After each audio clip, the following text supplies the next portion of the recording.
اللهم صل على سيدنا ومولانا محمد وعلى آل سيدنا ومولانا محمد وبارك وسلم۔ کچھ سوالات ہیں سبق شروع کرنے سے پہلے۔ ایک سوال آیا ہے کہ عورت کیا اپنے بھائی کا عمرہ کر سکتی ہے؟ ہم نے بتایا تھا کہ نفلی طواف، نفلی عمرہ زندوں کی طرف سے بھی کیا جا سکتا ہے اور جو مرحومین ہیں ان کی بھی طرف سے کیا جا سکتا ہے۔ اب وہ چاہے بھائی ہو، خالو ہو، نانا، مامو، کوئی بھی رشتہ ہو، سب کی طرف سے کیا جا سکتا ہے، زندوں کی طرف سے بھی اور مرحومین کی طرف سے بھی۔ تو ان میں بھائی بھی آ گیا، بھائی کوئی الگ سے نہیں ہے۔ سوال ہے مدینے میں قصر نماز پڑھنی ہے یا پوری؟ یہ تو ہم نے آپ کو سمجھا دیا تھا اچھی طرح سے۔ مدینے میں نماز کیسے پڑھنی؟ پوری پڑھنی یا قصر؟ قصر پڑھنی ہے، کیونکہ مدینہ منورہ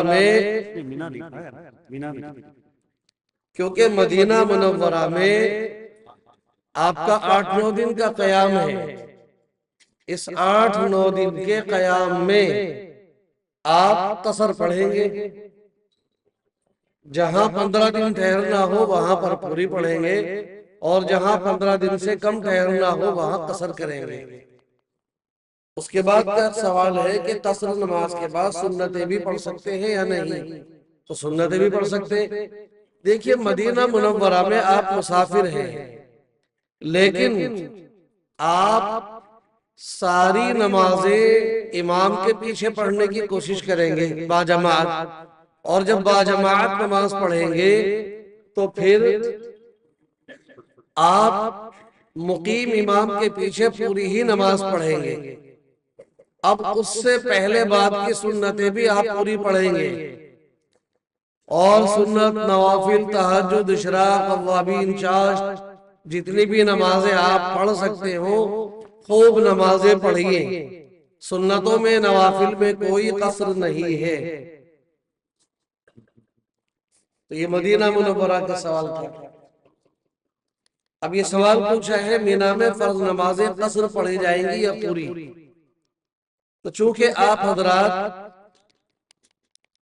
مکہ مکرمہ جب آئے تو آپ مقیم ہیں، پوری نماز پڑھ رہے ہیں، اور مینا، عرفات، مزدلفہ، ان میں بھی آپ پوری ہی نماز پڑھیں گے، کیونکہ آپ مکہ مکرمہ میں مقیم ہیں۔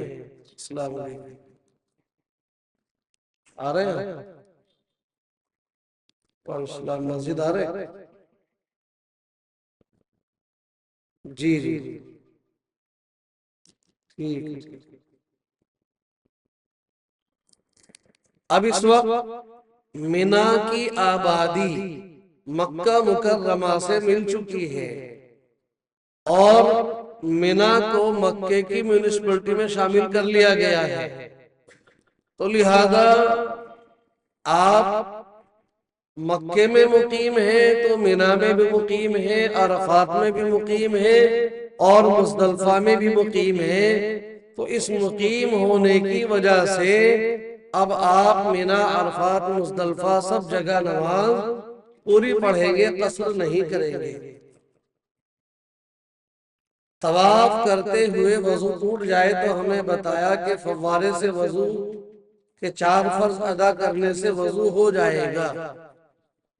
اب وہ 4 فرض ادا کرنے میں چہرے پر پانی، ایک تو ہے چپڑ لینا، اور ایک ہے پانی چہرے پہ آ کر کے قطرے بہ جانا۔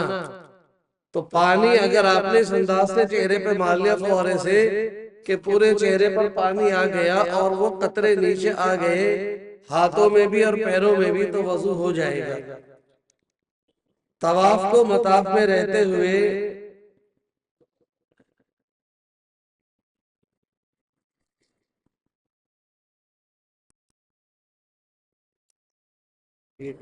طواف کو مطاف میں رہتے ہوئے طواف پورا کر لیں، کیا یہ ٹھیک ہے؟ سب کس نے لکھا ہے؟ یہ کون کن کا سوال ہے؟ یہ کیا پوچھنا چاہتے ہیں؟ ادھر آ جائیے، آپ ادھر آ جائیے، کیا پوچھنا چاہتے ہیں آپ؟ ادھر تشریف لے آئیے۔ بھائی کیا پوچھنا؟ کہہ رہے ہیں کہ اگر وضو ٹوٹ جائے بھی تو فوارے سے وضو اس طرح نہیں نہیں، وہ تو میں نے بتا دیا۔ تو کیا اسی جگہ میں پھر وہ طواف پورا ہو جائے گا؟ وہیں سے شروع کر دیں اس طواف پہ؟ ہاں، کہاں سے شروع کریں گے؟ یہ ہم نے وضو کا مسئلہ بتایا تھا کہ اگر آپ کا وضو 4 چکر پورے ہونے سے پہلے ٹوٹ گیا تو آپ کے سارے چکر ختم، وضو کر کے نئے سرے سے سارا طواف کریں گے۔ اب آپ کہیں بھی کریے، وضو طواف شروع سے کرنا پڑے گا۔ نیت کریں گے، استقبال کریں گے، استلام کریں گے، پہلے چکر سے طواف شروع ہوگا۔ اور اگر طواف وضو ٹوٹا ہے 4 چکر پورے ہونے کے بعد، تو جہاں سے وضو ٹوٹا، وضو کرنے کے بعد پھر وہیں سے اپنا طواف کا سلسلہ شروع کریں گے۔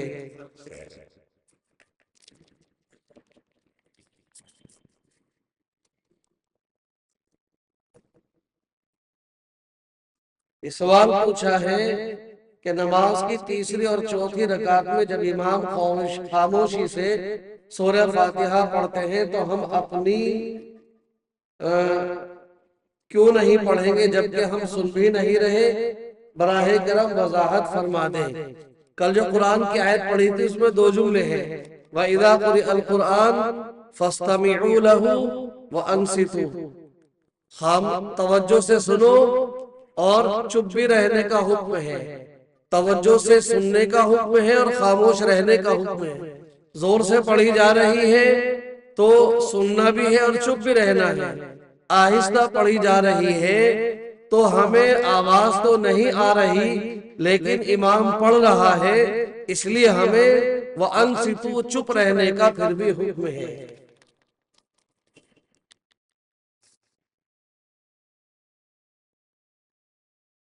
مدینہ سے چلتے وقت اگر ناپاکی کا عذر ہو جائے تو احرام پہننا ضروری ہے یا مکہ آ کر پاک ہو کر احرام پہنے؟ کیونکہ حرم شریف میں داخل تو ہو نہیں سکتے اور احرام کی پابندی میں آ گئے۔ یہ ہمارے سبق میں یہ خاتون کی طرف سے آیا ہے، تو یہ خاتون ہمارے سبق میں پابندی سے نہیں آ رہی ہیں، ان سے درخواست ہے کہ ہمارے سبق میں پابندی سے آئے۔ مرد نے اگر یہ سوال پوچھا ہے تو مرد سے درخواست ہے کہ سبق میں پابندی سے آئے اور پابندی سے آنے کے ساتھ ساتھ میں سبق کو توجہ سے بھی سنیں۔ پھر بھی اگر کچھ بھول چوک ہو جائے تو آپ کے پاس جو ریکارڈنگ پہنچ رہی ہے، اس ریکارڈنگ کو اپنا 1.5 گھنٹہ فارغ کر کے یکسوئی کے ساتھ پوری توجہ سے شروع سے آخر تک سنیں، کاٹ کاٹ کے بھگا بھگا کے نہ سنیں، ورنہ آپ کے بات سمجھ میں پوری نہیں آئے گی۔ تو اگر یہاں توجہ کم ہو گئی تو آپ کو ویڈیو، یہ اتنی جو محنت کی جا رہی ہے یہ آپ کی سہولت کے لیے کی جا رہی ہے، ہم اپنے شوق میں فوٹو نہیں کھنچوا رہے۔ یہ ہم اتنے خوبصورت نہیں ہے کہ اپنا فوٹو لوگوں کو دکھائیں، سمجھ گئے؟ یہ تو آپ کی سہولت کے لیے کہ آپ سبق یہاں بھی سنیں اور گھر بھی جا کر کے توجہ کے ساتھ اس پورے سبق کو سن لیں۔ 1 دفعہ سن لیں، موقع ملا تو 2 دفعہ سن لیں۔ تو یہ نہ تو انہوں نے توجہ سے سبق سنا اور نہ پابندی سے حاضری ہے اور نہ ویڈیو دیکھی جا رہی ہے جنہوں نے یہ سوال پوچھا ہے۔ ہم نے جب مدینہ منورہ سے احرام بندھوایا تھا تو ہم نے بات یہ بتائی تھی کہ مرد حضرات غسل کر کے اپنے کمرے پہ احرام کی چادریں باندھ لیں، خواتین بھی نہا دھو کر کے اور کپڑے پہن کے اپنے سر پہ اسکارف باندھ لیں، اور جن خاتون کو ناپاکی کا عذر ہے وہ بھی نہا دھو کر کے احرام، وہ اپنے کپڑے پہن کر کے اپنے سر پہ اسکارف باندھ لیں۔ پھر مسجد ابیار علی میں آ کر کے مرد 2 رکعت پڑھے، پاک خواتین 2 رکعت پڑھے اور وہ نیت کرے تلبیہ پڑھے۔ جن خاتون کو ناپاکی کا عذر تھا وہ نفل احرام پڑھے بغیر احرام کی عمرے کی نیت بھی کرے اور لبیک بھی پڑھے، اور لبیک پڑھتے پڑھتے اپنے مکہ مکرمہ بلڈنگ میں کمرے میں آ جائے۔ پھر ہم نے یہ بھی وضاحت کی تھی کہ اب جن خواتین کو ناپاکی کا عذر ہے وہ اپنے کمرے میں انتظار کرے پاکی کا، اور مرد اور پاک خواتین جا کے عمرہ کر لیں۔ پھر یہ بھی بتایا تھا کہ جن خواتین کو ناپاکی کا عذر تھا جب ان کا عذر ختم ہو جائے ان کا تو وہ پاکی کا غسل کرے، اس غسل میں نہ صابن لگائے نہ شیمپو لگائے، رگڑ کے بھی نہ مل کر کے بھی اچھی طرح سے بدن کو نہ رگڑے، بالوں کو نہ رگڑے تاکہ ٹوٹ نہ جائے، پاکی کا غسل کر کے پھر اپنے حاجی صاحب کے ساتھ آ کر کے اسی طریقے سے عمرہ کر لے جس طریقے سے پہلے حاجی صاحب کر چکے ہیں۔ یاد آ گیا آپ کو؟ بالکل اسی طرح سے بتایا تھا میں نے، پھر اسی طرح سے الحمدللہ بتا دیا۔ تو درخواست تو پھر دوبارہ یہ کروں گا، پابندی سے سبق میں حاضر ہوں، توجہ کے ساتھ سبق سنیں، پھر یہ جو آپ کے پاس کلپ روزانہ پہنچ رہی ہے اس کو کم از کم 1 مرتبہ تو سن ہی لیں، ورنہ 2 مرتبہ اگر سن لیں گے تو انشاءاللہ آپ کا سبق اور پختہ ہو جائے گا۔ چلے اب اگلا سبق شروع کرتے ہیں کہ الحمدللہ آپ نے حج کے 5 دن یاد کر لیے ہیں۔ کتنے دن ہیں حج کے؟ 8، 9، 10، 11، 12 ذی الحجہ۔ حج کے مقامات کتنے ہیں؟ 8 مقامات ہیں۔ حج کے فرض کتنے ہیں؟ 3 فرض ہیں۔ حج کے واجبات کتنے ہیں؟ 6 واجبات ہیں۔ کل یہ چیز یاد کرائی گئی تھی، خوب اچھی طرح سے بار بار یاد کرائی گئی تھی۔ خواتین کی بے توجہی کا عالم یہ ہے، ایک حاجی صاحب نے کل اپنی حجن سے پوچھا، بتا تو اتنے دن سے جا رہی ہے، حج میں کتنے فرض ہیں؟ وہ ہنسنے لگی۔ اچھا واجبات کتنے ہیں؟ وہ ہنسنے لگی۔ ہم نے کہ یہ ہنس رہی ہے یعنی ان کو یاد نہیں ہے۔ لہذا یہاں آنے کا مقصد خالی بیٹھنا نہیں ہے، توجہ سے سننا ہے، یاد کرنا ہے، اور پھر اس میں بات سمجھ میں آدھی آئی آدھی نہیں آئی تو یہ ویڈیو آپ کو پوری بات سمجھانے کے لیے ہے، یہ کوئی معمولی چیز نہیں ہے۔ ہم اتنا جھمیلا یوں ہی شوق میں نہیں کر رہے ہیں، یہ ہم نے آپ کی سہولت کے لیے کیا ہے۔ تو آپ نے کل جو سبق پڑھا تھا، مقام نمبر 1 مکہ مکرمہ میں حج کا احرام باندھ لیا تھا، ایک فرض ادا کر لیا تھا۔ وہاں پر بھی ہم نے اس بات کی وضاحت کر دی تھی کہ مرد بھی غسل کر کے احرام کی چادریں باندھ لے مکہ مکرمہ میں، خواتین بھی غسل کر کے اور اپنے کپڑے پہن کر اسکارف پہن لے، اور وہ خواتین جنہیں ناپاکی کا عذر ہے وہ بھی اسی حالت میں غسل کر کے صفائی ستھرائی کا کپڑے پہن کر اپنے سر پہ اسکارف باندھ لیں۔ اس کے بعد اب آپ سب مرد بھی خواتین بھی 2 رکعت نماز نفل احرام پڑھ کر کے حج کی نیت کریں گے، اور جن خواتین کو ناپاکی کا عذر ہے وہ نفل احرام پڑھے بغیر حج کی نیت کریں گی اور لبیک پڑھیں گی۔ اب سب کا ایک فرض عمرے کا احرام مکمل ہو گیا، پاک خواتین کا بھی اور ناپاک خواتین کا بھی، کوئی عذر رکاوٹ نہیں بنا۔ اب آپ پہنچ گئے مقام نمبر 2 مینا میں۔ مینا میں آپ کو 2 کام کرنے ہیں، 5 نمازیں 8 تاریخ کی ظہر سے، ظہر عصر مغرب عشاء اور 9 کی فجر اور رات کا قیام، یہ دونوں کام فرض ہیں یا واجب ہیں؟ زور سے بتائیں وہاں تک۔ یہ سنت ہے، بس مرد بھی نماز پڑھیں گے، تلبیہ پڑھیں گے خالی وقت میں، خواتین بھی نماز پڑھیں گی، لیکن جن خواتین کو ناپاکی کا عذر ہے منا میں رہیں گی، تلبیہ پڑھتی رہیں گی اور ذکر و اذکار کرتی رہیں گی، یہ عذر ان کا منا میں بھی رکاوٹ نہیں بنے گا، ان کے ثواب میں کوئی کمی نہیں آئے گی۔ چلیے یہاں پر سب برابر ہو کر کے اب آپ کو پہنچایا تھا مقام نمبر 3 عرفات میں۔ مقام نمبر 3 عرفات 9 ذی الحجہ میں آپ عرفات میں پہنچ گئے۔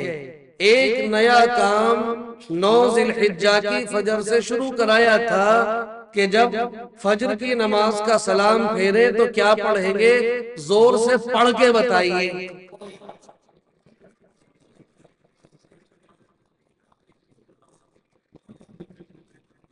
یہ ہے تکبیر تشریق۔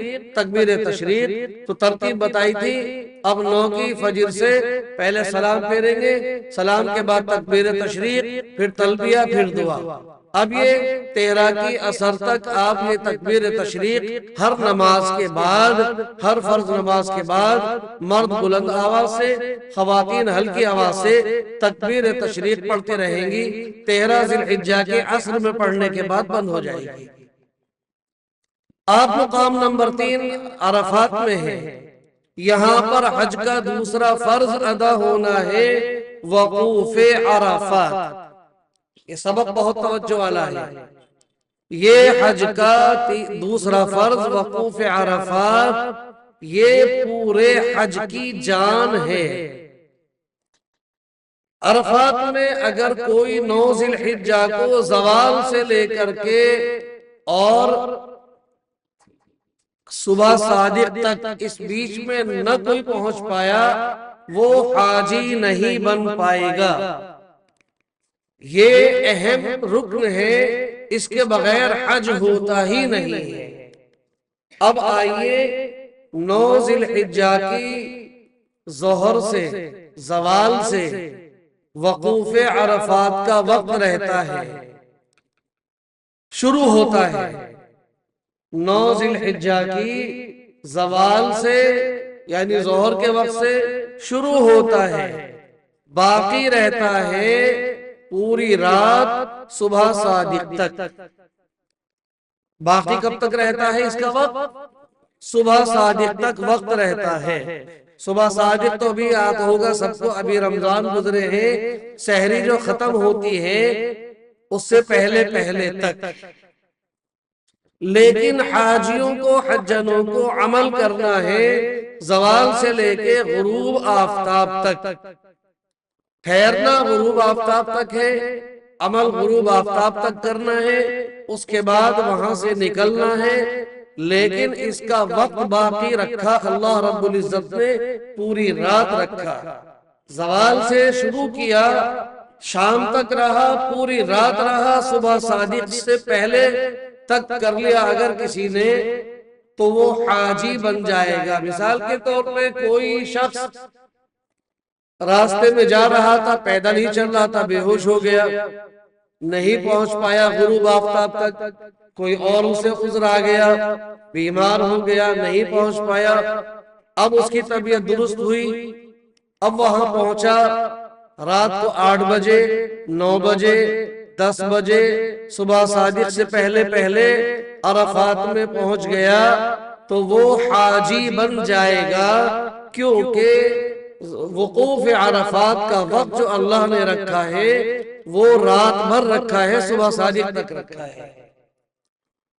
اصل تو یہ ہے حاجیوں کے لیے اہتمام کیا جاتا ہے کہ انہیں زوال سے اور غروب تک ٹھہرایا جاتا ہے، بلکہ یہ بھی اہتمام کیا جاتا ہے کہ جو مریض ہاسپٹل میں ایڈمٹ ہیں اور اس قابل نہیں ہیں کہ وہ اپنے طور سے چل پھر سکیں، بے ہوشی کے عالم میں ہیں، تو ایسے حاجیوں کو ایمبولینس میں لٹا کر کے، اور اگر بے ہوش ہے تو اسی حالت میں عرفات کے میدان میں لایا جاتا ہے۔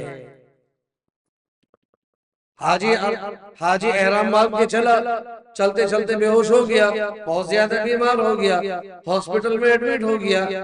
اب اس کو ٹریٹمنٹ دینے کے بعد اب دیکھیں گے، پوری کوشش کریں گے اس کو سہولت پہنچے، لیکن ہوش نہیں آ پا رہا ہے اور ادھر وقت گزرا جا رہا ہے، تو اس کو اسی حالت میں ایمبولینس میں بٹھا کر کے عرفات میں پہنچا دیا جاتا ہے۔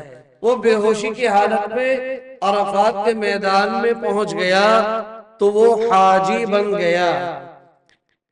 تو اتنا اہم عمل ہے کہ اگر کوئی شخص 9 ذی الحجہ کو زوال سے صبح صادق تک میدان عرفات نہ پہنچا، وہ حاجی نہیں بن پائے گا۔ تو چلیے، آپ رات میں پہنچے یا دن میں پہنچے، آپ زوال سے پہلے پہنچ گئے، آپ نے وہاں پر آرام کیا، لیکن اب آپ کو تقریباً 11 بجے سے، دن میں 11 بجے سے وقوف کی تیاری کرنے شروع کر دینی ہے۔ تیاری کیا ہے؟ آپ اٹھیے، اپنے خیمے سے نکلیے، اور آپ کو استنجا بھی کرنا ہے، وضو بھی کرنا ہے۔ کل آپ کو استنجا خانہ دکھا دیا تھا عرفات میں، دیکھ لیا تھا کل سب آپ نے۔ بھیڑ ہوتی ہے تو لہذا اس بھیڑ کی وجہ سے آپ کو جلدی نکلنا پڑے گا۔ 11 بجے آپ نکل گئے، استنجا وغیرہ سے فارغ ہوئے، وضو کر کے آ گئے۔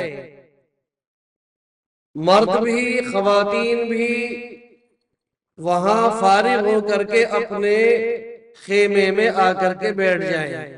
یہیں تھوڑا سا سبق روک کے ایک بات خواتین کا مسئلہ وہ بتا دوں، پہلے بھی بتا دیا تھا کہ خواتین جو اپنے سر پہ تکونا اسکارف باندھیں گی،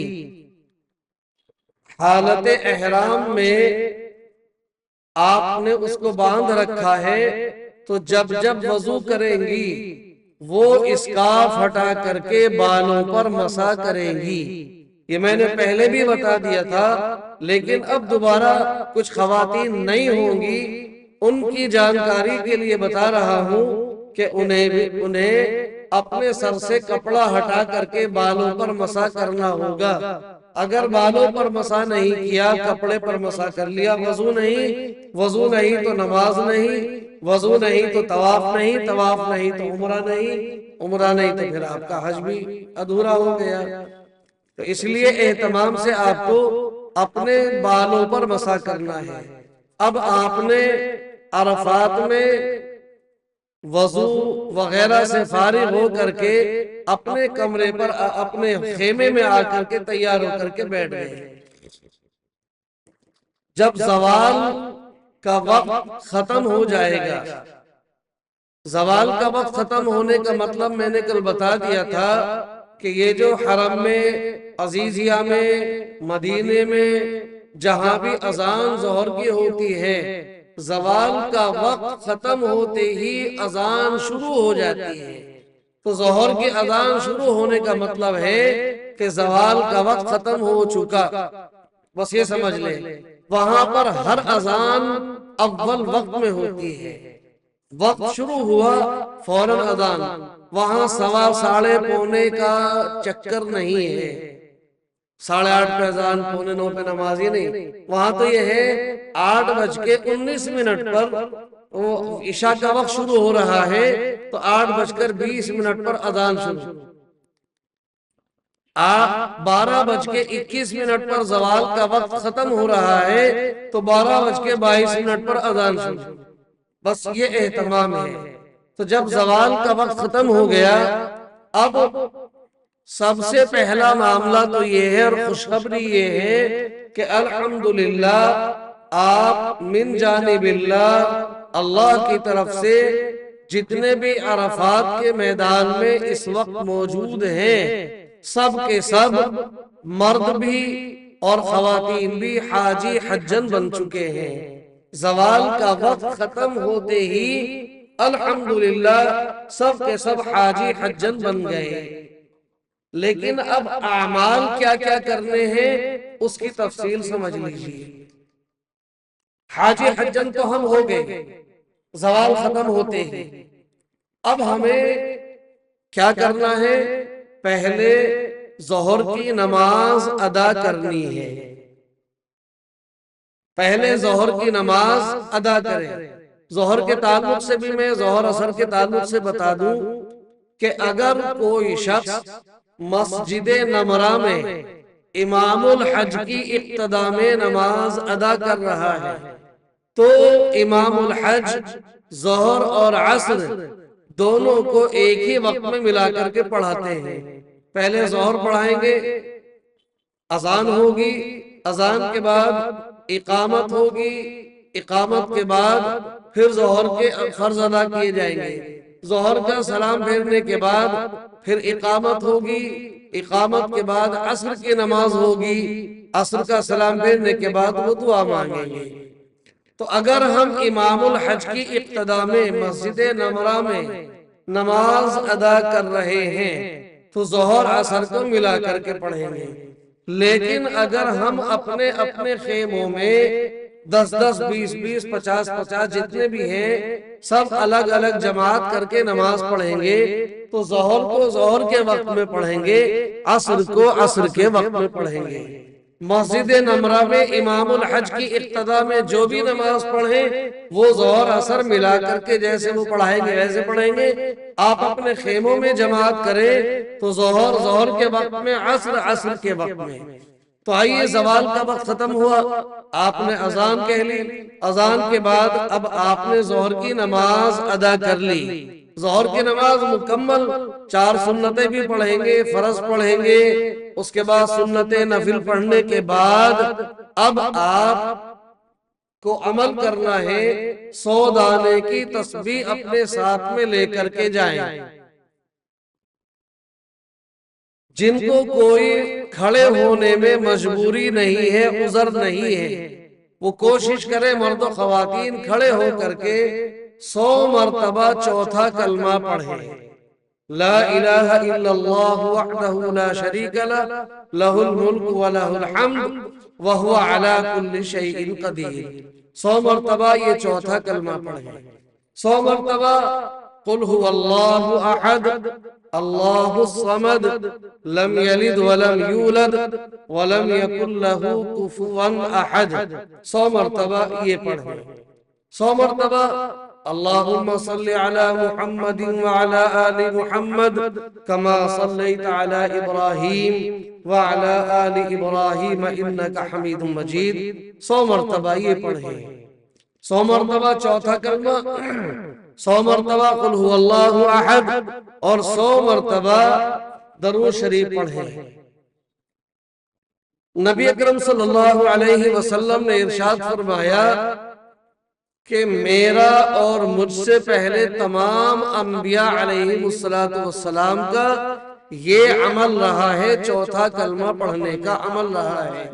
یہ عمل میدان عرفات میں اللہ کو اتنا محبوب ہے کہ جب بندہ 100 مرتبہ قل ہوا چوتھا کلمہ پڑھ لیتا ہے، 100 مرتبہ قل ہوا اللہ احد پڑھ لیتا ہے، 100 مرتبہ درود شریف پڑھ لیتا ہے، اللہ تعالیٰ فرشتوں سے کہتا ہے اے میرے فرشتوں بتاؤ کیا بدلہ ہے میرے ان بندے اور ان بندیوں کا کہ انہوں نے میری بڑائی بیان کی، میری وحدانیت بیان کی، میرے نبی پر درود بھیجا، ان کا کیا بدلہ ہے؟ پھر اللہ رب العزت خود ہی ارشاد فرماتا ہے کہ اے فرشتو تم گواہ رہو، میری عزت کی قسم، میرے جلال کی قسم، میرے بلندی مرتبے کی قسم، میں نے ان سب کو بالکل بخش دیا ہے، بالکل معاف کر دیا ہے۔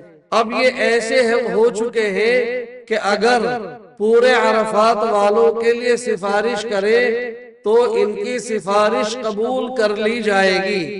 یہ بخشے بخشائے اب اپنے گھر کو جائیں اور نئے سرے سے اعمال کریں۔ تو یہ چوتھا کلمہ قل هو اللہ احد اور درود شریف پڑھنے کے بعد اللہ کی طرف سے مغفرت کا فیصلہ، مغفرت کا اعلان کر دیا جاتا ہے۔ لیکن اس میں ایک بات کو سمجھ لیں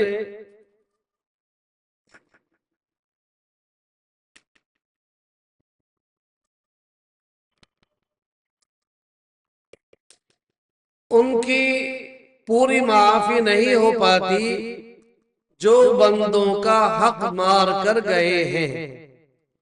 کسی کا لین دین سر پہ رکھ کے لے گئے، اس کا کوئی انتظام کر کے نہیں گئے، کسی کو ستایا تھا اس سے معافی مانگ کر نہیں گئے، کسی کی زمین دبا لی تھی اس کی زمین واپس کر کے نہیں گئے، کسی کا پلاٹ دبا لیا تھا اس کو واپس کر کے نہیں گئے، کسی کی دکان پہ قبضہ کر رکھا تھا اس کا مسئلہ حل کر کے نہیں گئے۔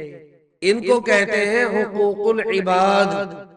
یہ حقوق العباد معلق رہتے ہیں، لٹکے رہتے ہیں، یہ بندوں کے آپس کے درمیان کا مسئلہ ہے۔ معاف کیا ہوتا ہے؟ ایک تو ہے مثال کے طور پر کسی نے چوری کر لی تو ایک تو ہے چوری کا گناہ اور ایک ہے چوری کا مال۔ یہ دو باتیں ہو گئی نا، ایک چوری کرنے کا گناہ اور ایک چوری کا مال۔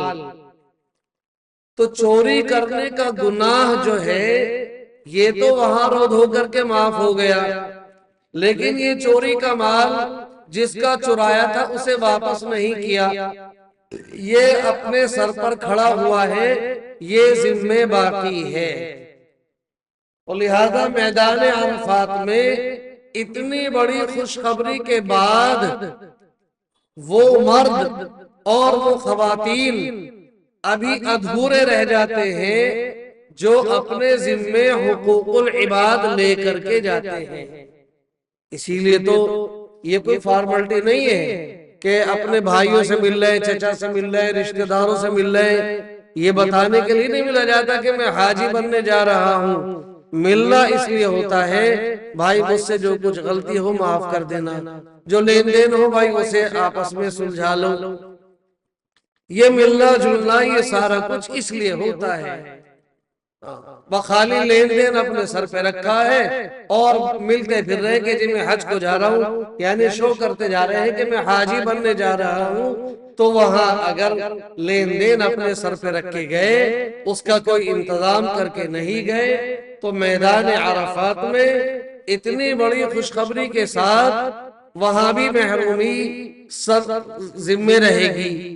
جبکہ شیطان کا حال یہ ہوتا ہے کہ شیطان بہت ذلیل و خوار ہوتا ہے، بڑا نادم و شرمندہ ہوتا ہے، روتا ہے، چیختا چلاتا ہے کہ ہائے میں نے اس کے ساتھ میں 40 سال محنت کی، 50 سال، 60 سال، 70 سال تک میں نے اس کو گناہوں میں پھنسا کر کے رکھا، آج اللہ کی رحمت کے ایک جھونکے میں اس کے گناہ معاف کر دیے گئے، میری تو ساری محنت بیکار ہو گئی۔ شیطان بھی ذلیل و خوار ہوتا ہے۔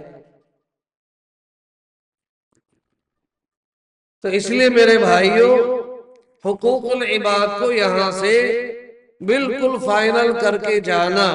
حقوق اللہ وہاں پر اللہ کی رحمت کے جھونکوں سے معاف ہوتے چلے جائیں گے۔ چلیے تو آپ نے زوال ختم ہوتے ہی ظہر پڑھی، ظہر پڑھنے کے بعد آپ نے 100 مرتبہ چوتھا کلمہ پڑھ لیا، 100 مرتبہ قل هو اللہ احد پڑھ لی، 100 مرتبہ درود شریف پڑھ لی۔ اس کے بعد اب آپ رو رو کر کے خوب دعائیں مانگے، اپنی مغفرت کے لیے، اپنے عزیز و اقارب گھر والوں رشتہ داروں کے مغفرت کے لیے، اپنے مرحومین کی مغفرت کے لیے، پوری امت مسلمہ کی مغفرت کے لیے اب آپ خوب رو رو کر کے دعا مانگے۔ اب آپ کے پاس زوال سے لے کے اور غروب آفتاب تک کتنے کام ہیں؟ ظہر پڑھنی، تسبیحات پڑھنی، دعا مانگنی، پھر فارغ ہو کر کے کھانا وغیرہ سے فارغ ہو، اس کے بعد عصر کا وقت آ گیا، پھر دوبارہ استنجا وضو کر کے آئے، عصر پڑھی، عصر پڑھنے کے بعد پھر وہی دعاؤں کا سلسلہ، یعنی ظہر، عصر، تسبیحات اور دعا، زوال سے لے کے غروب تک صرف یہی کام ہے، اور وہاں پر الگ سے کوئی کام نہیں ہے۔ اور یہی کام اتنا اہم ہے کہ جتنا حاجی زیادہ آہوزاری کرے گا، جتنا اللہ کے سامنے زیادہ روئے گا گڑ گڑائے گا اللہ اس کو معافی دے گا اور معاف کرنے کے بعد اس کے درجات کو بلند کرے گا۔ پھر وہ حدیث نبوی کی جو خوشخبری ہے کہ وہ ایسا ہو کر کے آئے گا جیسا کہ ابھی یہ پیدا ہوا ہے، اور بچہ جب پیدا ہوتا ہے تو بالکل گناہوں سے معصوم اور پاک صاف ہوتا ہے۔ اعلان کر دیا جاتا ہے، فرشتے اعلان کرتے ہیں کہ جاؤ اب تم نئے سرے سے اعمال کرو، تمہارے اعمال کا جو کاغذ ہے وہ بالکل رجسٹر ہے، وہ بالکل صاف ستھرا سفید کوڑا ہے۔ اب اس پہ جو گناہ کرو گے سیاہی لکھی جائے گی، نیکی کرو گے تو نورانی تحریر سے اس کی نیکیاں لکھی جائیں گی۔ اب تم نئے سرے سے جا کر کے اعمال کرو۔ تو اس بیچ میں کھانے کا بھی تقاضا ہے، نماز کا ہے، تسبیحات کا ہے، دعاؤں کا اہتمام ہے، پھر عصر کا ہے، پھر دعاؤں کا اہتمام ہے۔ یہی عمل کرنا ہے۔ اس عمل کے ساتھ ساتھ میں ایک عمل وہاں پر بہت بڑا ہوتا ہے، اور وہ عمل ہوتا ہے وہاں کے سعودی کے جو شیخ ہیں وہ بڑے بڑے کنٹینر لا کر کے اس میں کسی میں فروٹ، کسی میں فروٹی، کسی میں کوئی چیز، کسی میں کوئی چیز، وہ لا کر کے تقسیم کرتے ہیں۔ تو کچھ ہمارے بھولے بھالے حاجی جنہیں بہت زیادہ فضیلت معلوم نہیں، وہ سب کچھ چھوڑ چھاڑ کر کے وہ ان میں لمبی لائنوں میں جا کر کے لگ جاتے ہیں۔ تم میرے بھائیوں ہمیں جا کر کے ان لائنوں میں نہیں لگنا ہے۔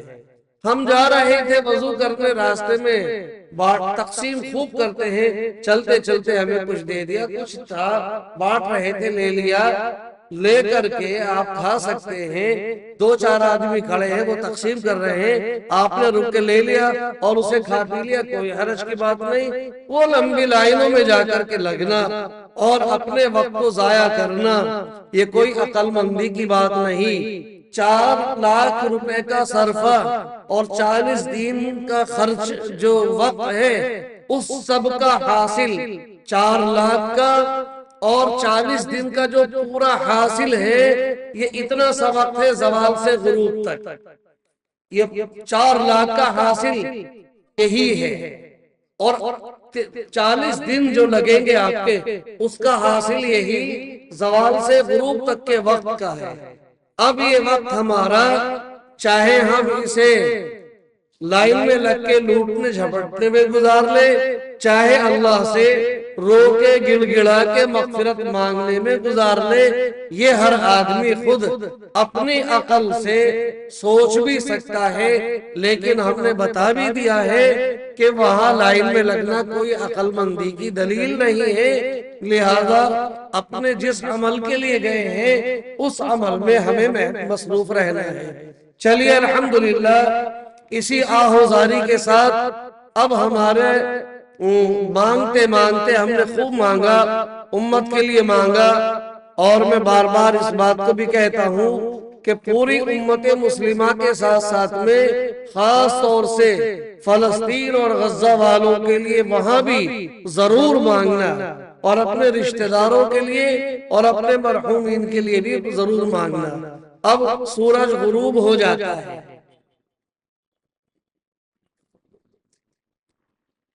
سورج غروب ہو گیا، اب آپ کو مغرب کی نماز پڑھے بغیر مقام نمبر 4 مزدلفہ کی طرف جانا ہے۔ مقام نمبر 4 مزدلفہ پہنچنا ہے۔ مغرب کی نماز عرفات میں نہیں پڑھنی ہے، اللہ کی طرف سے یہ ممانعت ہے کہ جتنے بھی حضرات آج میدان عرفات میں ہیں یہ عرفات میں بھی نہیں پڑھیں گے، عرفات سے باہر نکل کے اگر جلدی سے مزدلفہ پہنچ گئے اور عشاء کا وقت ابھی شروع نہیں ہوا تب بھی نہیں پڑھیں گے۔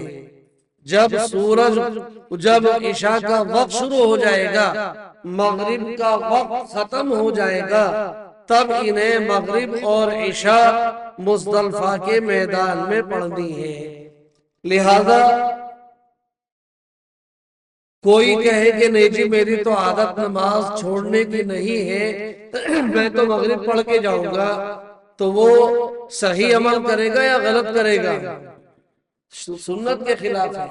ہمارے نبی صلی اللہ علیہ وسلم نے ہم کو یہ طریقہ سکھایا کہ آپ عرفات سے غروب ہونے کے بعد مغرب کی نماز پڑھے بغیر نکلے تھے، تو پھر ہم حضور سے زیادہ متقی پرہیزگار کیسے بن گئے جو ہم وہاں مغرب پڑھنے لگے؟ لہذا ہمیں وہاں نہیں پڑھنی ہے۔ چلیے مقام نمبر 4 مزدلفہ کی طرف کچھ لوگ میٹرو سے جائیں گے، کچھ بسوں سے جائیں گے اور کچھ پیدل جائیں گے۔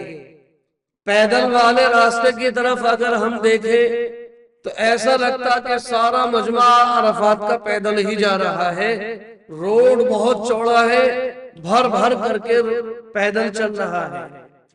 میٹرو کی طرف دیکھیں گے تو پتہ چلے گا سارا مجمع میٹرو میں ہی ہے، بس کی طرف دیکھیں گے تو پتہ چلے گا سارا مجمع بس میں ہے۔ بہرحال جس کی جو ترتیب ہے اس ترتیب کے اعتبار سے میٹرو میں یا بس کے ذریعے سے، یا کسی کو شوق ہے پیدل چلنے کا پیدل کے ذریعے سے، اب انہیں مقام نمبر 4 مزدلفہ آنا ہے۔ عرفات سے مزدلفہ آتے وقت آپ حضرات کو کھانے کے معلم کی طرف سے خیموں میں ہی کھانے کے پیکٹ دیے جائیں گے کہ یہ آپ مزدلفہ میں جا کر کے استعمال کر لینا۔ معلم کی طرف سے ہی عرفات میں ظہر میں دوپہر میں کھانا دیا جائے گا، وہ تو بریانی وغیرہ دی جاتی ہے، لیکن یہ جو پیکٹ دیا جاتا ہے اس میں بریانی وغیرہ نہیں ہوتی، اس میں بسکٹ فروٹی اور اس طرح کی چیزیں، یہ سوکھی چیزیں ہوتی ہیں، وہ پیکٹ آپ رکھ لیں۔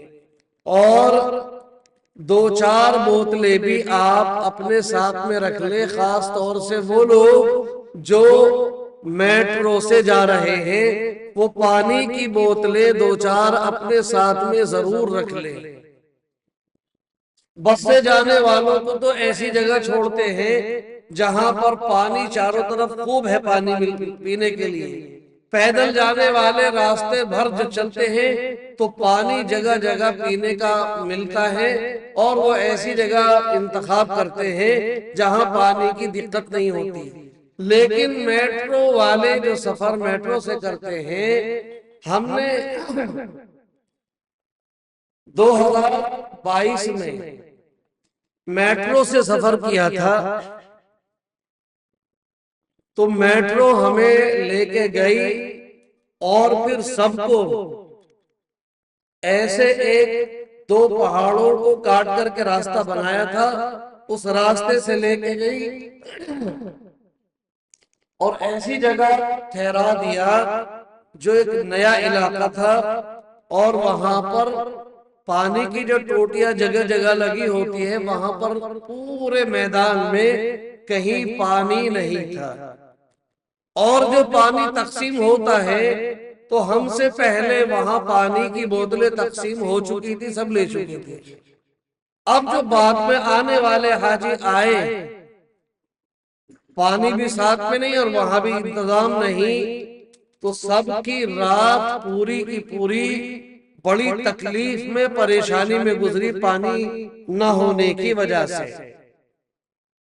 قسمت کی بات کہ 2 بوتلیں ہم نے اپنے ساتھ میں رکھ لی تھی، بس ہم 3-4 حضرات تھے، انہی 2 بوتلوں میں سے ایک ایک گھونٹ چوس چوس کے، یہ تھا کہ بھئی یہ 2 بوتلیں ہیں، حلق تر کرنا ہے، ختم، پانی پیاس نہیں بجھانی، حلق میں جو کانٹے پڑ رہے ہیں وہ تر کرنا ہے۔ 2 بوتلوں سے گزاری، یہاں تک کہ جب لوگ بےتاب ہو گئے تو جو استنجا خانوں میں پانی تھا اس کو پی پی کر کے اپنی پیاس بجھائی لوگوں نے، یہ عالم ہو گیا تھا، ایسی جگہ پہنچا دیا گیا تھا۔ ممکن ہے اس سال وہاں پر پانی کا انتظام کر دیا گیا ہو، مگر 2022 میں کوئی ایسا انتظام نہیں تھا۔ تو میٹرو والے اپنے ساتھ میں 4-4 5-5 پانی کی بوتلیں اپنے بیگ میں ضرور رکھ کے لے جانا۔ پچھلے سال میں جب یہ سبق سنا رہا تھا تو میں نے اپنی آپ بیتی جب سنائی، جیسے آپ کو سنا دی، تو مجھے کئی سارے حاجی وہ ملے جو میٹرو سے سفر کر رہے تھے۔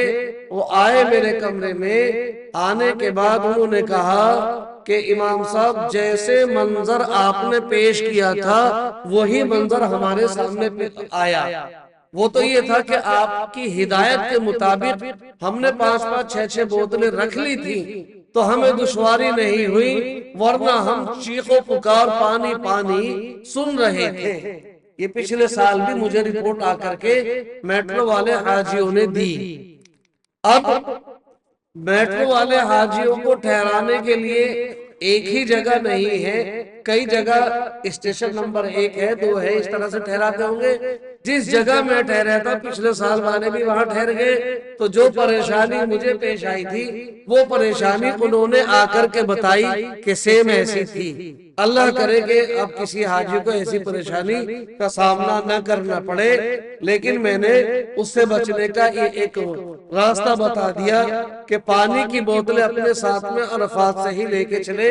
حالانکہ عرفات سے مزدلفہ کے راستے میں جگہ جگہ پانی کی ٹوٹیاں، پورے مزدلفہ میں جگہ جگہ پانی کی ٹوٹیاں اور بوتلیں سب خوب ہوتی ہیں، کہیں ایسا واقعہ پیش آ جاتا ہے۔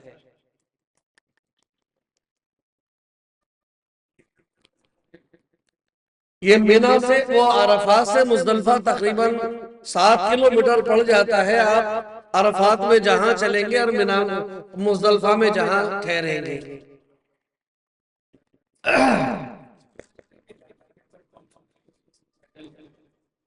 بس آپ جو ہے جس سے بہتر سمجھے، میں اس کے بارے میں کوئی مشورہ نہیں دے سکتا۔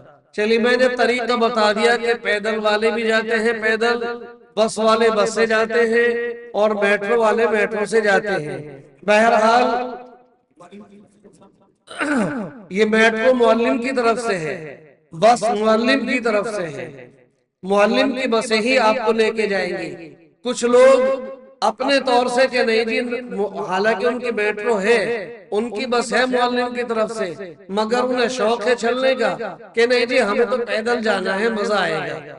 بس وہ اپنے شوق میں اور نیکیاں بڑھانے کے شوق میں وہ پیدل نکل جاتے ہیں۔ آپ تلبیہ پڑھتے ہوئے مقام نمبر 4 مزدلفہ میں پہنچ گئے۔ مزدلفہ میں جا کر کے آپ کسی بہتر جگہ کا انتخاب کریں، وہاں اوپر آسمان ہوگا اور نیچے اوریجنل پتھریلی زمین ہوگی۔ منی میں خیمہ بہترین، ایئر کنڈیشن بھی لگا ہے، کہیں کولر لگے۔ کچھ خیموں میں جو A کیٹیگری B کیٹیگری کے ہیں اس میں اے سی ہے، اور جو C اور D کیٹیگری کے ہیں ان میں کولر ہے۔ کولر بھی ہے، خیمہ ہے، قالین اچھی بچھی بھی ہے، گدہ بچھا ہوا ہے۔ عرفات میں خیمہ ہے، نیچے کارپیٹ ہے، قالین ہے۔ لیکن جب ہم مزدلفہ آئے تو مزدلفہ میں اوپر سر اٹھا کے دیکھیں گے تو آسمان دکھائی دے گا، اور نیچے نظر کریں گے تو پتھریلی زمین آپ کو نظر آئے گی۔ اسی زمین پہ آپ کو پلاسٹک کی چٹائی جو آپ یہاں سے لے کر کے جائیں گے، کچھ نے چٹائی لے لی ہے اور جنہوں نے نہیں لی وہ بھی چٹائی لے کر کے رکھ لے اپنے ساتھ اور مزدلفہ لے کر کے جائیں۔ اب وہ چٹائی بچھا کر کے آپ اپنے سامان کو سیٹ کر دیں۔ سامان سیٹ کرنے کے بعد اب دیکھیں کہ عشاء کا وقت ہو چکا ہے کہ جی ہمیں کیسے پتا چلے گا۔ آپ اپنے موبائل میں وہاں جو عزیزیہ میں تھے، جو فجر، ظہر، عصر، مغرب، عشاء کی نمازوں کے ٹائم ہوتے ہیں، اس کا فوٹو کھینچ کے لے جانا، عشاء کا ٹائم دیکھ لینا کتنے بج کے کتنے منٹ پہ ہے۔ بس اب جب یہ دیکھ لیں کہ ہمارا عشاء کا وقت شروع ہو چکا ہے، مغرب کا وقت ختم ہو چکا ہے، آپ استنجا وغیرہ سے فارغ ہو کر کے باوضو ہو کر کے آئے اور آ کر کے اب آپ کو مغرب اور عشاء یہ دونوں ملا کر کے نماز پڑھنی ہے۔ یہاں میں تھوڑا سا روک کے پیچھے عرفات آ جاؤں، ان خواتین کے بارے میں کبھی پھر پرچہ لکھ دے جن خواتین کو ناپاکی کا عذر تھا، ان کو بھی میدان عرفات میں نماز نہیں پڑھنی، چوتھا کلمہ بھی پڑھنا ہے، قل هو اللہ احد پڑھنی ہے، درود شریف پڑھنی ہے اور دعائیں مانگنی ہے۔ وہ بھی سیم ان حجنوں کی طرح حجن بن گئی جنہیں ناپاکی کا عذر نہیں تھا۔ ان کی ناپاکی کا عذر ان کے حجن بننے میں ذرہ برابر بھی رکاوٹ نہیں بنا۔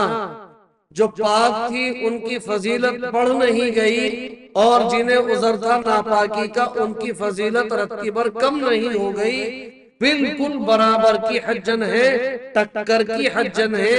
انہیں اپنے آپ میں پریشان ہونے کی، احساس کمتری میں مبتلا ہونے کی ضرورت نہیں ہے کہ ہائے یہ بڑے زمانے کے بعد تو یہ وقت ملا اور ایسے گزر گیا۔ نہیں، بالکل پریشان نہیں ہو، میرے رب نے سب کو برابر حاجی حجن بنا دیا ہے۔ تو یہ ہماری بہن بیٹیاں جنہیں عذر ہوگا یہ بھی بغیر کسی رکاوٹ کے چوتھا کلمہ، قل هو اللہ احد، درود شریف اور دعا سب کچھ کریں گی، صرف نماز نہیں پڑھیں گی۔ ان کے حجن بننے میں کوئی کسی طرح کی بھی کمی نہیں ہے۔ اب اسی حالت میں سب آ گئے مزدلفہ کے میدان میں۔ آپ نے وضو کر لیا، وضو سے فارغ ہو کر کے اب آپ وہاں بھی جماعت سے نماز، 4 ہے ساتھ میں 4 جماعت کریں، 6 ہیں 8 ہے، جتنے بھی آپ گروپ میں ہیں اتنے آپ جماعت کی نماز سے نماز پڑھیں۔ آپ کیا کریں گے؟ پہلے اذان کہیں گے، ایک اذان کہی جائے گی، اس کے بعد صف بندی کر لیں گے، اقامت کہی جائے گی۔ اقامت کہنے کے بعد اب مغرب کی 3 فرض ہم نماز پڑھیں گے۔ اقامت یعنی جو تکبیر کہی جاتی ہے اللہ اکبر اللہ اکبر، کبھی اس کا بھی ترجمہ پوچھے تو پہلے اذان، پھر اقامت، پھر مغرب کے 3 فرض، 3 فرضوں کا سلام پھیرا۔ سلام پھیر کر کے کیا پڑھا؟ تکبیر تشریف، پھر تلبیہ، اس کے بعد کھڑے ہو گئے۔ سنت نہیں پڑھنی ابھی مغرب کی، فوراً عشاء کے فرض پڑھیں گے، ایک ہی اقامت کے ساتھ، ایک ہی اذان ایک ہی اقامت کے ساتھ عشاء کے فرض پڑھیں گے۔ عشاء کے فرضوں کا سلام پھیرنے کے بعد اب آپ تکبیر تشریف، تلبیہ، دعا، اس سے فارغ ہونے کے بعد اب مغرب کی سنت اور نفل، پھر عشاء کی سنت نفل وتر۔ دیکھو، ایک اذان ایک اقامت، مغرب کے 3 فرض، سلام پھیرنے کے بعد عشاء کے 4 فرض، عشاء کے فرضوں کے بعد پھر مغرب کی سنت اور نفل، اور پھر اس کے بعد عشاء کی سنت نفل وتر، یہ پڑھیں گے۔ مغرب اور عشاء کی نماز کا طریقہ سمجھ میں آ گیا؟ ایک اذان، ایک اقامت، مغرب کی نماز، سلام پھیرنے کے بعد مغرب کی سنت نہیں، عشاء کے فرض، عشاء کے فرضوں کا سلام پھیرنے کے بعد پھر مغرب کی سنت اور عشاء کی سنت نفل وتر وغیرہ یہ پڑھیں گے۔ اس طرح سے آپ کی مغرب اور عشاء کی نماز الحمدللہ یہاں پر ادا ہو گئی۔ یہ حج کا کوئی رکن نہیں ہے، یہ تو روزمرہ کی نماز کا ادا کرنا تھا۔ اب آپ مزدلفہ میں رات کو قیام کریں گے، کچھ لوگ تسبیحات میں لگ جائیں گے، کچھ لوگ بیٹھ کے یاسین شریف پڑھیں گے، کچھ درود شریف پڑھیں گے، کوئی لیٹ جائے گا، کوئی بیٹھے گا، کوئی سو جائے گا۔ بہرحال وہاں پر اگر کوئی سو جائے تو کوئی حرج نہیں، سو بھی سکتا ہے۔ ذکر و اذکار کرے تو ذکر و اذکار کرے، کیونکہ آج یہ مزدلفہ کی جو رات ہے یہ رات بہت ہی قیمتی رات ہے.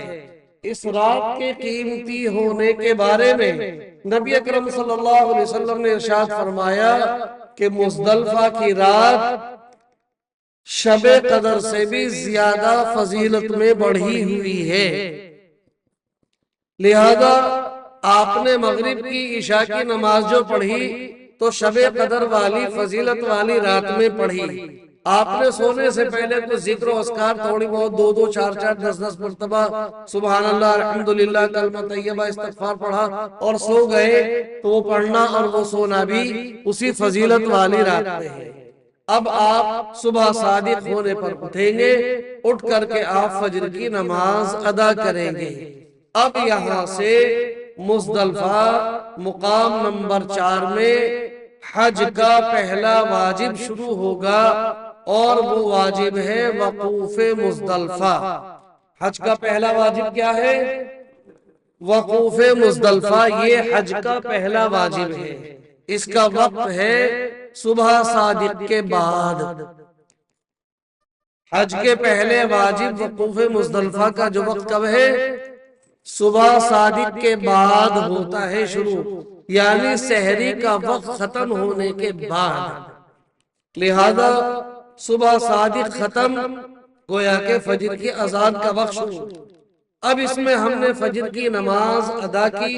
ادا کرنے کے بعد اب وقوف مزدلفہ ادا کرنے کے لیے کچھ دیر بیٹھ کے یا کھڑے ہو کے اللہ کا ذکر کریں گے, دعائیں مانگیں گے اور اپنی دنیا آخرت کی بھلائی مانگیں گے. یہ آپ 2 منٹ کریں, 5 منٹ کریں, 10 منٹ کریں, جتنی دیر بھی کریں, جتنی دیر بھی آپ رکے, یہ آپ کا واجب وقوف مزدلفہ حج کا پہلا واجب ادا ہو رہا ہے. اگر کوئی شخص مزدلفہ کے میدان سے صبح صادق سے پہلے ہی نکل جائے اور اس میدان کو چھوڑ دے تو اس کے اوپر وقوف مزدلفہ چھوڑنا, اس واجب کا چھوڑنا, اس کی وجہ سے بکرے کا دم واجب ہو جائے گا. صبح صادق سے پہلے ہمیں میدان مزدلفہ کو نہیں چھوڑنا ہے. تو اب مزدلفہ کے کام سمجھ لیجئے ترتیب سے. آنے کے بعد استنجا وضو سے فارغ ہو کر کے ہم نے مغرب پڑھی, مغرب کے بعد عشاء پڑھی, پھر مغرب کی سنت, عشاء کی سنت. اب اس کے بعد کچھ دعائیں کا اہتمام کیا, کچھ کھانے پینا کا تقاضا تھا, کھا پی لیا, سو گئے. صبح اٹھے, فجر کی نماز ادا کی. نماز ادا کرنے کے بعد اب ہم نے کچھ دعاؤں کا اہتمام کر لیا, یعنی حج کا پہلا واجب وقوف مزدلفہ ہم نے ادا کر لیا. اب اس سے فارغ ہونے کے بعد اب آپ چاہے تو تھیلی لے لے کپڑے کی, چاہے پانی کی بوتلیں بے شمار پڑی رہتی آپ کے ساتھ بھی ہوں گی, پانی کی بوتل خالی کیجئے اور آپ وہاں جو کنکری پھیلی ہوئی ہے, جگہ جگہ کنکریوں کے ڈھیر لگے ہوئے ہیں, ان ڈھیروں میں سے 70 کنکری چن کر اپنی بوتل میں, پانی کی والی بوتل میں جو خالی ہے یا تھیلی میں جو آپ تھیلی لے کر کے گئے ہیں اس میں چن کر کے رکھ لیں. آپ کو 70 کنکری چن کر کے رکھنی ہے. ان کا کیا کام کیسے کیسے وہ آئے گا وہ انشاءاللہ آپ کے سامنے آئندہ سبق میں آئے گا. بس آپ کو یہاں سے مزدلفہ سے کنکری چننے کے بعد روانہ ہو جانا ہے مقام نمبر 5 مینا کی طرف. اب مینا میں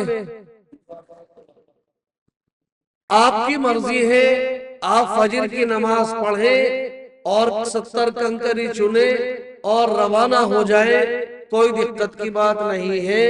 چاہے طلوع آفتاب کے بعد جائے, چاہے طلوع آفتاب سے پہلے نکل جائے, ہر حال میں آپ کے لیے جانے کی اجازت ہے. اب جانے کے بعد کیا کیا کام کرنے ہیں یہ کل کا سبق نہایت ہی, اس میں کئی واجب ہیں, کئی ساری ترتیبیں ہیں, بڑی نزاکتیں ہیں. سارے سبق سے زیادہ نزاکت جو ہے وہ کل والے سبق میں بہت اہمیت کا حامل ہے۔ کل والا سبق آپ کو بے شمار دموں سے بچائے گا۔ جن کا سبق کل والا چھوٹ گیا یا کچا ہو گیا اس میں بڑا نقصان ہوتا ہے۔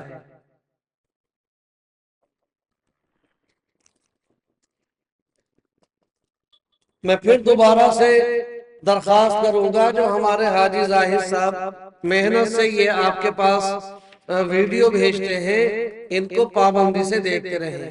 اب میں تلبیہ کا سبق شروع کرنے سے پہلے اور یہ دکھانے سے پہلے اس سے پہلے ایک اعلان کر دوں۔ اعلان یہ ہے کہ ہم نے الحمدللہ اپنی اس مسجد کے بیسمنٹ میں مکتب دینیات کھول رکھا ہے، جس میں ماشاءاللہ ہمارے 500 بچے پڑھتے ہیں۔ خواتین کی طرف سے تقاضا تھا کہ جو بالغ بچیاں ہیں، بڑی خواتین ہیں، ان کا قرآن درست کرنے کے لیے بھی کوئی انتظام کیجئے۔ تو الحمدللہ ہم نے اس کا انتظام کر لیا ہے۔ بیسمنٹ میں ایک کمرہ بہت الگ سیپریٹ ہے، ایک معلمہ کا انتظام کر لیا ہے جو عالمہ ہے۔ وہ عالمہ بالغ بچیوں کو، بڑی خواتین کو، چاہے کوئی 80 سال کی بھی ہو، 15-16 سال کی بچیاں، 18-20-22 سال کی بچیاں، یہ خاص طور سے اعلان ذاکر نگر اور بٹلہ ہاؤس کی خواتین کے لے کر رہا ہوں میں۔ ابو الفضل والے تو بیچارے نہیں آئیں گے۔ یہ ہم نے نصاب بنایا ہے 2 سال کا۔ اس 2 سال میں ان کو نورانی قاعدہ ناظرہ قرآن مکمل تجوید کے ساتھ پڑھایا جائے گا۔ اسی 2 سال کے اندر سورہ فاتحہ، سورہ اذا زلزلت سے لے کے سورہ والناس تک اور آیت الکرسی، سورہ یاسین، یہ زبانی یاد کرائی جائیں گی، اور ان تمام سورتوں کا ترجمہ ان کو یاد کرایا جائے گا۔ 49 اعمال کی دعائیں، جیسے کھانے پینے، سونے کی، بیت الخلا جانے کی، یہ ساری دعائیں یاد کرائی جائیں گی۔ 24 اعمال کی سنتیں اور آداب سکھائے جائیں گے۔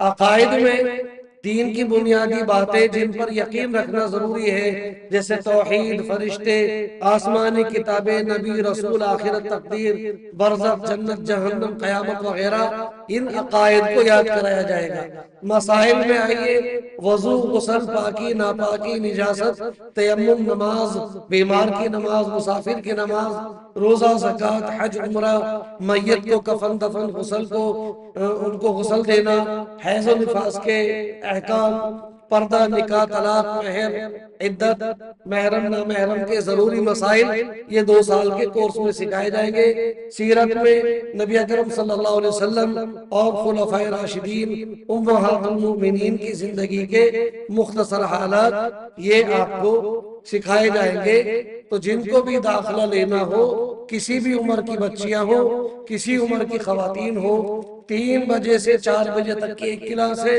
اور 4 بجے سے 5 بجے تک کی دوسری کلاس ہے۔ یہ 2 کلاسیں انشاءاللہ شروع کی جائیں گی۔ میں حبیب بھائی کو بھی بلاؤں گا، ذرا وہ پروجیکٹر دکھا دیں۔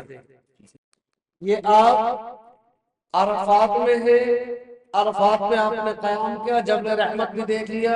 اب جبل رحمت سے دیکھ کر کے فارغ ہو گئے، مسجد نمرہ بھی کل دیکھ چکے، اب ان کو مزدلفہ لے چکے۔ آپ بس میں بیٹھے یا میٹرو میں بیٹھے یا پیدل چلے، تلبیہ پڑھتے ہوئے مزدلفہ پہنچ گئے۔ یہ مزدلفہ کا بورڈ ہے، یہاں سے مزدلفہ اسٹارٹ ہے۔ آپ مزدلفہ کے اندر داخل ہو گئے، داخل ہو کر کے یہ مزدلفہ پہنچے۔